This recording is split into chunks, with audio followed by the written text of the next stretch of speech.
So what is up, guys? Welcome back to another Cyberpunk video. So today is the official launch day for Cyberpunk 2077, although by this point most of you guys have probably been playing at least 2 days now because a lot of people downloaded the game last night, and since it became available to the public, there has been a lot of backlash. If you guys haven't noticed by now, either by playing the game yourself or by checking anywhere on the internet, either on Twitter or the game subreddit, people are not happy with the state of Cyberpunk 2077.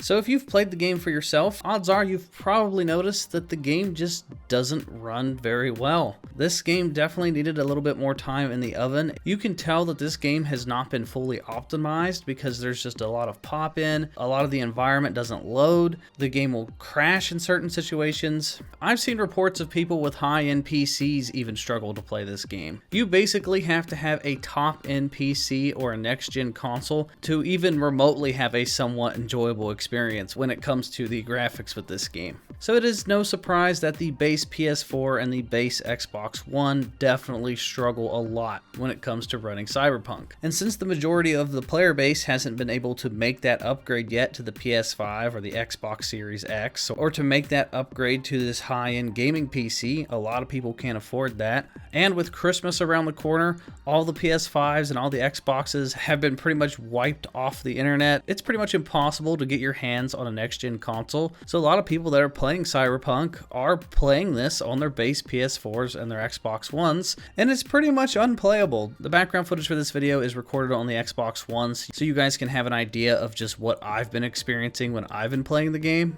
But since there's so many people out there that are experiencing these issues, the internet obviously is not very happy. So this is a good tweet. This tweet comes from a writer at Forbes. He basically just tweeted out a summary of which consoles handle Cyberpunk the best. And as you can see, the PS4 base is pretty bad, the Xbox One's pretty bad, the PS4 Pro and the Xbox Series X are just not good. Xbox One X is passable, PS5 is just okay, but apparently the Xbox Series X is running pretty good. Stadia is apparently really good. I've seen multiple reports of people saying that the Stadia runs pretty well, and then of course if you have, a high-end PC, that's going to be the best way to play Cyberpunk.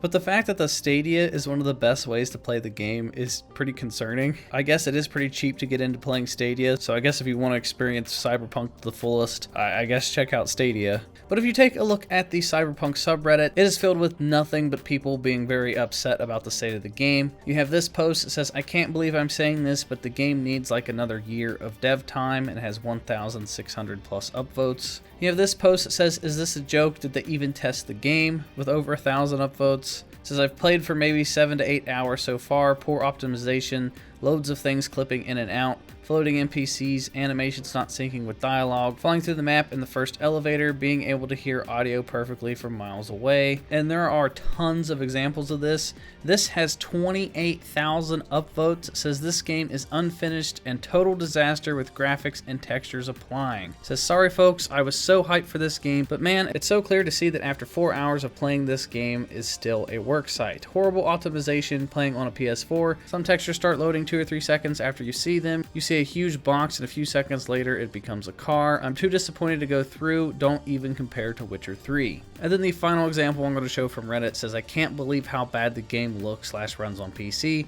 It's such a disappointment." So there's an example of somebody that's even playing on PC and they're not impressed with the way that the game's handling. So if this game is struggling on some PCs, it's definitely going to struggle on an original Xbox and a PS4. Now back when I got the game last week and when the review copies went out, a lot of people were saying that the day one patch was going to fix a lot of these problems, and I was under the impression that the day one patch was going to fix a lot of these things. But then we found out yesterday that the day one patch was already included with the download of the game. So if you were playing Cyberpunk, you already had the patch installed. So when I was playing the game early last week in an absolutely broken state, I was basically playing with the day one patch already, because very little things have changed since I got my hands on the game last week. And I really enjoy CD Projekt Red. I think they're really consumer friendly and I really like their previous games. But what they did with Cyberpunk was pretty scummy. Every single media outlet and YouTuber that got a review code had to play it on PC. They weren't allowed to play it on any other console. That's why a lot of people that requested review codes for consoles just didn't get them. I myself am included in that. I requested to get a review code for the PS5 just because it's more convenient for me to play on PlayStation versus playing on my PC. But they didn't send out any review codes for consoles at all because they didn't want anyone reviewing the game to point out just how poorly optimized the console versions are. So they kind of just misled everybody. They showed off how amazing the gameplay looked for all the different trailers and stuff. All the people that reviewed the game got to play it on their PCs, which definitely handled the game a lot better than base consoles.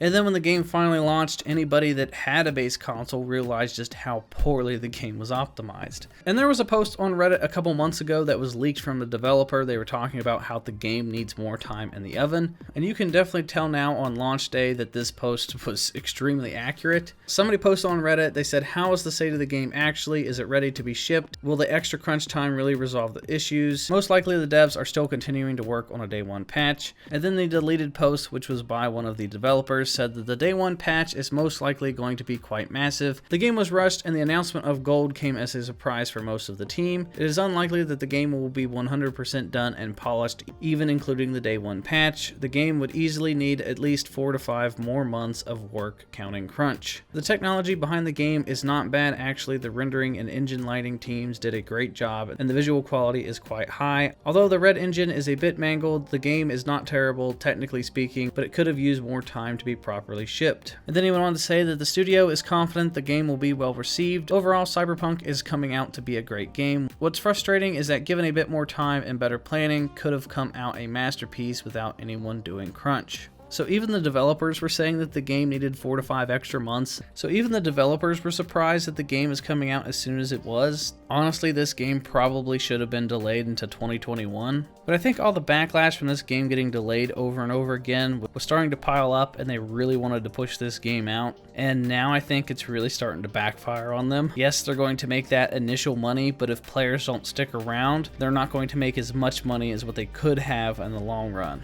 And then to finish out this video, I just wanted to point out some really bad takes that I don't agree with. If you go look at Twitter, it's an absolute war zone when it comes to Cyberpunk stuff. Anytime Cyberpunk tweets out, it's just complete chaos in the comment section. A lot of people are pointing out the problems on the base console, but one thing I'm seeing a lot of is there's actually a lot of people defending the bugs and the glitches from Cyberpunk. It really doesn't make sense to me. Like this comment, it says footage of people who thought a 7-year-old console would run a 2020 game. And then you have this comment, it says the game runs like shit on base consoles, and then you have somebody responding saying base consoles are technically old gen, it's your fault for playing on old gen. So I think this is just a horrible take. Like I said earlier, not everybody can get their hands on a new console. It's not the player's fault for playing on what they have available. This game has been advertised as a PS4 and an Xbox One game for years. And if the old gen consoles aren't able to run Cyberpunk, then they shouldn't have even released them on the PS4 and the Xbox One. It's not the consumer's fault for being told that the game was going to look a certain way, and then when the final product comes out, suddenly it's the consumer's fault because they're playing on the old gen consoles. And this isn't even that good of an argument because the new consoles aren't handling the game very well either. So it really doesn't matter what you play on. Either way, CDPR has a lot of work ahead of them. They really need to start cranking out these patches to get this game in a better playable state. Because I think the game is absolutely amazing. I've enjoyed a lot of it. This has potential to be one of my favorite games of all time. But all these bugs and glitches and graphical problems are really holding this game back for me. I would easily be sitting at a 9 or a 10 out of 10, but because of all these glitches and stuff, it's like knocking a few points for me. I'm sitting at probably more of like a 7 or maybe an 8 because as much fun as I'm having when the game actually works, there's just so many instances of the game just not working. So hopefully CDPR is able to turn things around and they're able to win back the community. But that is going to do it for this video, guys. Let me know what you guys think down in the comment section down below. Are you guys experiencing a lot of problems? Let me know what platform you guys are playing this on. Let me know if you have a PC or a PlayStation or an Xbox, and if your console can actually handle it or not. I want to see all your guys' experience down in the comments. And if you haven't yet, you can follow me on Twitch at SwanyPlaysGames Live. That way you guys don't miss out on any of my live streams. And then you guys can also join the channel's Discord so you guys can get to know each other and hang out with other members of the community. But that is going to do it for me, guys. Hit that subscribe button if you're new here. Hit the bell for notifications. That way you guys don't miss out on any Cyberpunk videos. And I will talk to you all in the next video.